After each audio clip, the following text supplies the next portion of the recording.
Então aqui 7h33 da manhã, Bom Dia Psicanálise número 163. E nesse comentário aqui sobre se você me deixar, eu me mato, que como eu falei para vocês, é uma frase que eu escuto tanto alguém dizendo isso, que diz isso para uma pessoa, seu parceiro, por exemplo, parceiro ou parceira, mas também pessoas que falam que seu parceiro disse isso.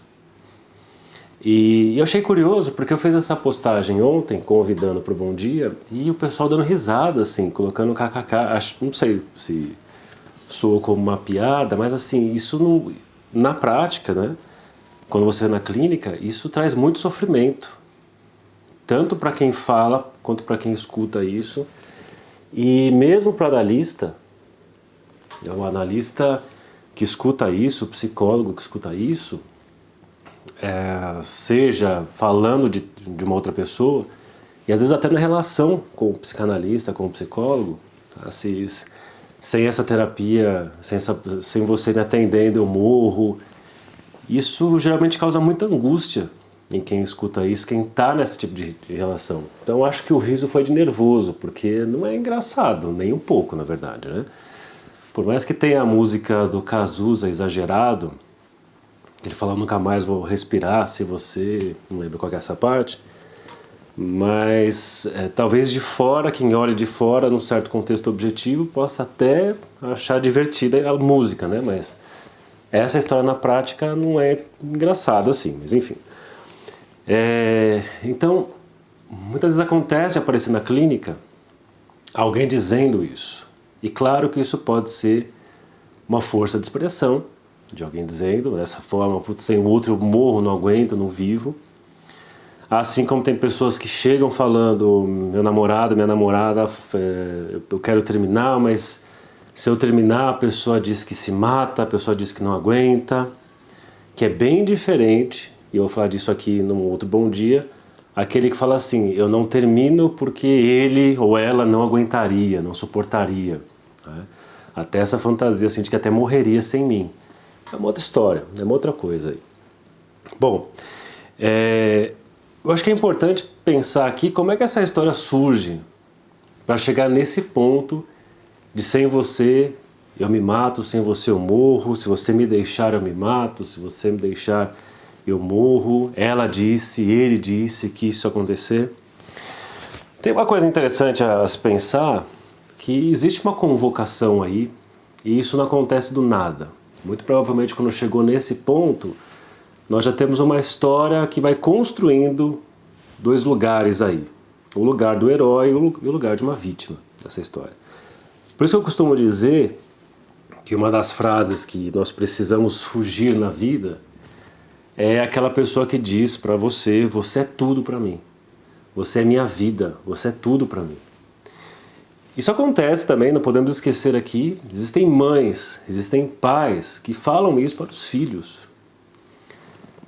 Muitas vezes essa frase vem quando existe um divórcio na história, ou se um ou outro faleceu, o pai ou a mãe aí faleceu, ou ainda que esteja presente, tem uma invalidação do outro.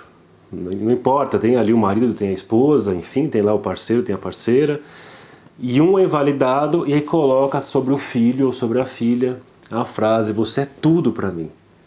Esse você é tudo para mim, que num primeiro momento, pensando do ponto de vista edípico, é isso para uma criança. Inicialmente, a função materna, a mãe é tudo para a criança, a mãe é tudo para ela. E depois, quando temos o complexo de Édipo, é justamente para interditar uma parte. Essa mãe não é mais tudo.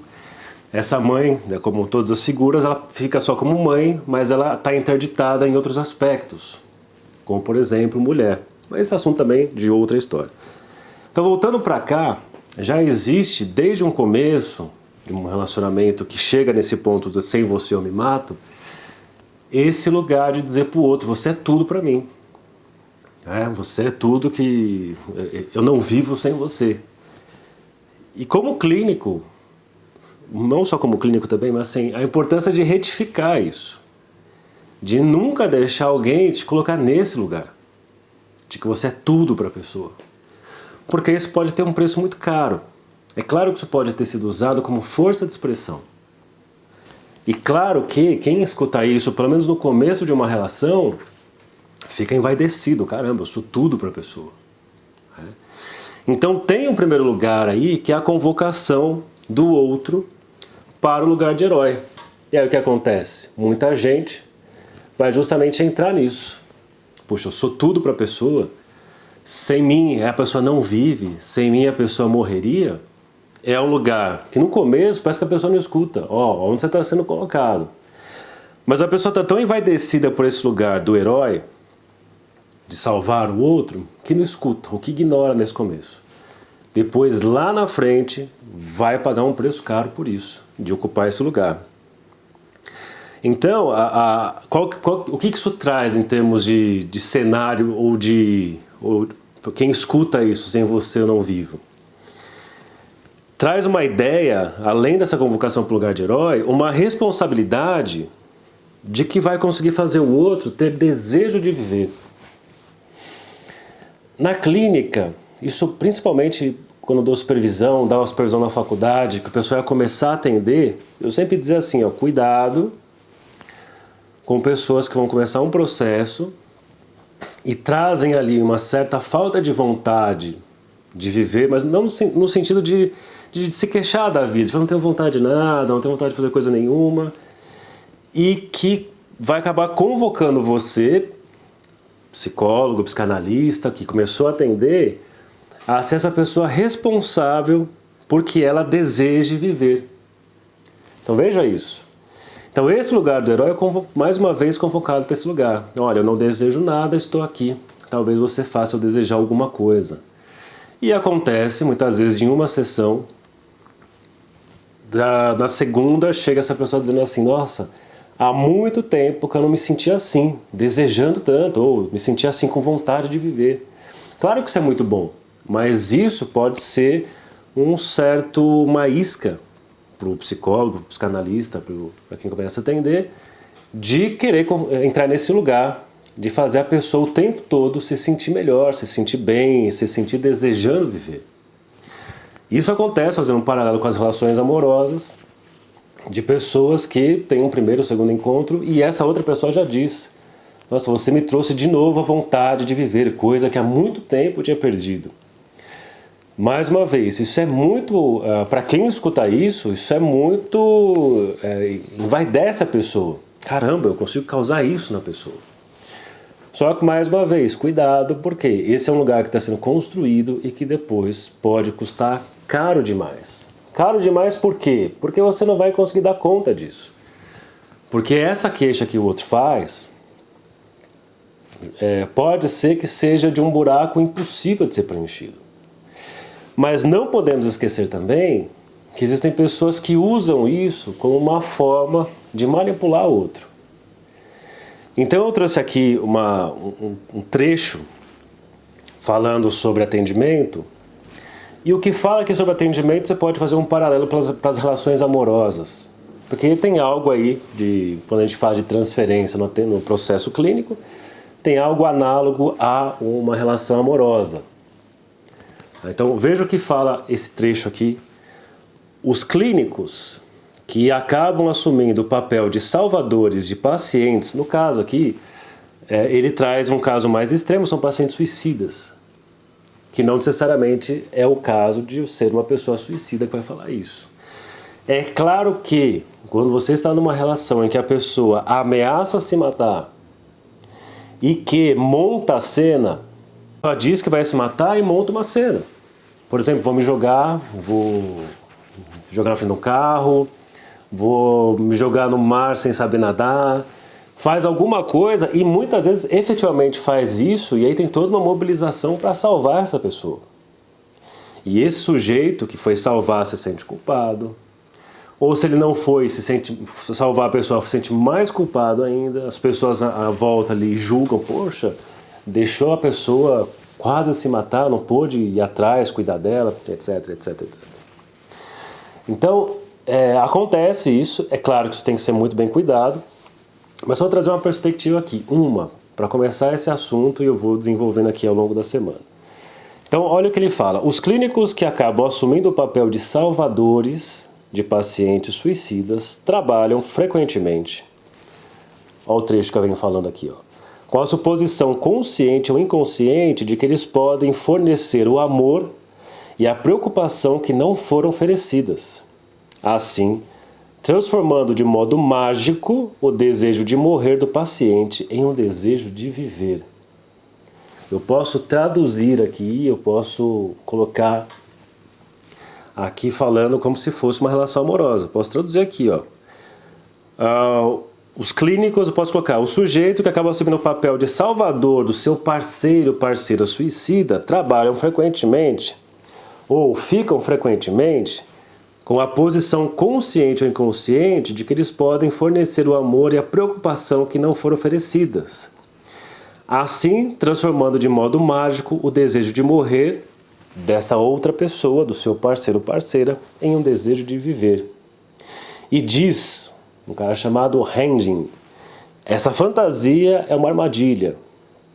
Contudo, como observou, a meta oculta do paciente é uma tentativa de provar que nada que o terapeuta possa fazer será suficiente. Traduzindo, a meta oculta dessa pessoa é uma tentativa de provar que nada que o seu parceiro ou parceira possa fazer será o suficiente.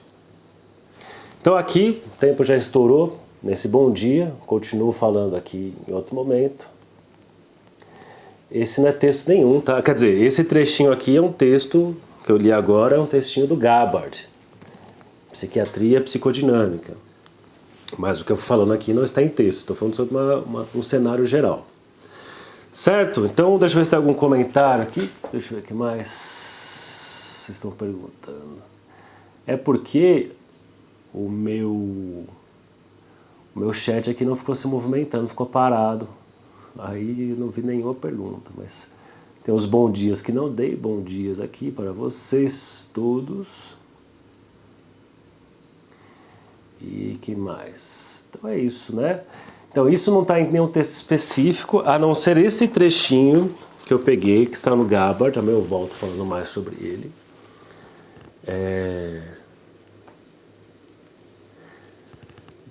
Ferencz defende esse tipo de atuação em determinadas hipóteses. Não só o Ferencz, né? Você tem aí vários autores, e eu estou aqui falando num contexto geral. Isso daqui não é para você pegar e aplicar em todo mundo, não é porque todo mundo, alguém que fale isso necessariamente é nesse cenário. Agora, independentemente, pode ser o Ferencz e pode ser quem for. Porque esse autor que eu falei aqui para vocês, ele é da turma ali da psicanálise norte-americana, que tem forte influência da psicologia do ego e das relações objetais, que trabalham pela via da contra-transferência. Só que se você entrar nessa, independentemente da abordagem que você está, de querer salvar o outro, veja, quando você quer salvar o outro, independentemente da sua abordagem, você pode ser lacaniano, você pode ser ferenciano, você pode ser reichiano, você pode ser unicotiano, você pode ser qualquer coisando. Quando você quer entrar nesse lugar de salvar o outro, você está preocupado com você, em ser o salvador herói, e não com o outro. E vira e mexe, tem uns discursos assim, clínicos, de muitas vezes entrar nesse lugar, criticando aquela abordagem, as abordagens que pega isso e fala assim, vamos fazer uma leitura disso que está acontecendo. E entendem que tem que entrar por essa via de socorrer. Aí você cai no lugar de herói. E aí as chances de ficar nesse lugar de manipulação é bem grande. Beleza, gente? Então é isso. Bom dia para vocês. Ó, não sei porquê. Não desceu aqui. Isso aqui, bom, né? Então eu pergunto, como lidar com um jogo de manipulação de um paciente que faz isso?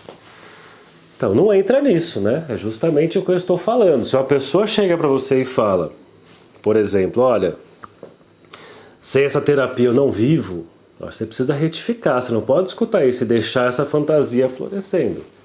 Por que você me diz isso? Como não vive? Isso é importante você trabalhar o que tem em termos de fantasia nisso, mostrar ali que tem a sua insuficiência desde o começo, como clínico. Se de fato é uma pessoa que se coloca em risco efetivamente, montar uma rede de apoio, talvez tenha um outro profissional na história junto, um psiquiatra, que você possa de alguma forma ter mais uma pessoa ali como rede de apoio. Mas o ponto mais importante, Adriana, é não escutar isso e deixar passar. Essa é a ideia de que você é o salvador, ou a salvadora.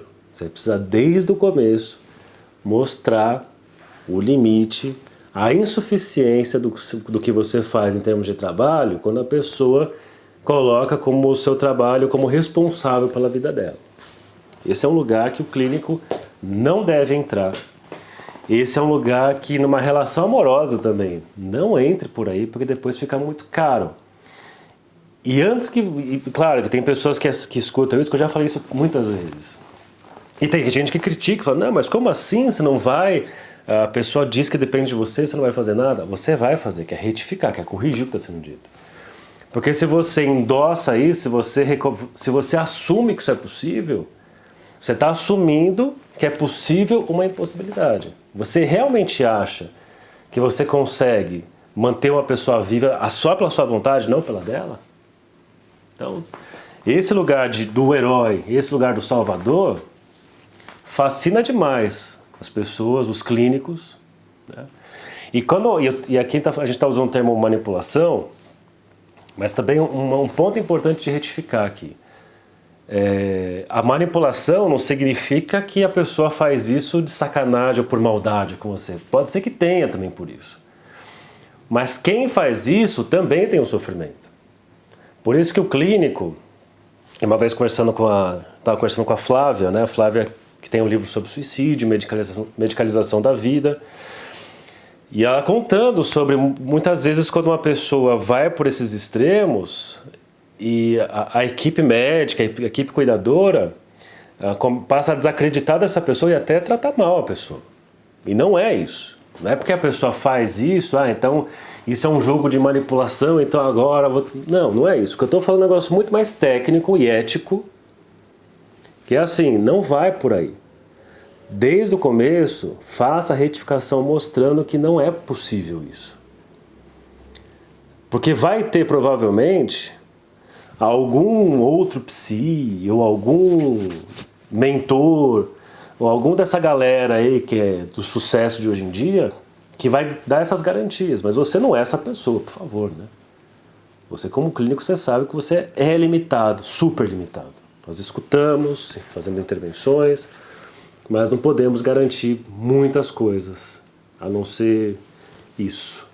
Então é isso, bom dia para vocês. Por algum motivo não rolou aqui as perguntas, porque não ficou subindo, mas deu para ver alguma coisa. Bom dia para você e até o próximo. Bom dia.